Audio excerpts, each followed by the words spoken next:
तर जय शिवराय भावांनो, आज रविवार होता आणि त्याच्यासाठी आपल्याला बाहेर जायचं होतं.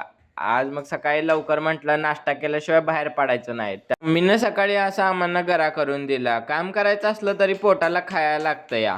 जीवनामध्ये कामाला आणि वेळेला खूप महत्त्व आहे, कारण की जो वेळेला आणि कामाला महत्त्व देईल तोच खरा श्रीमंत होतो. कारण की वेळ हे तुमचे कष्ट मागते. मग हे कष्ट दिसतात बघा समोर. आज आम्हाला जायचं होतं सांगलवाडीला. मग असं कृष्णा नदीचा पूल पार करायचा होता. मग आज म्हटलं कृष्णा नदीचा व्ह्यू घेऊ आणि आम्हाला इथं रानात जायचं होतं. मग आम्ही रानात आलतो, आमची गाडी पुढे गेलती. शेतामध्ये धान्याचं मात्र विस्कटायचं होतं. मग काय असं सगळं विस्कटून घेतलं आणि आमचं जिजू काय खतरनाक मध्ये. मग असं चाललेलो गाडी काढून, कारण की आमचं सगळं काम झालतं. मग म्हटलं आता सगळं काम झालंय म्हटल्यावर नाश्ता करायला घेऊ. आज कर्नाळी रोड पाशी प्रथमेश नाश्ता सेंटर मध्ये गेलतो. असं शिरा आणि पोहे घेतलं. म्हटलं एवढ्यात काय भागणार नाही. मग म्हटलं आणि एकदा घेऊ. इडली आणि वडा घेतला.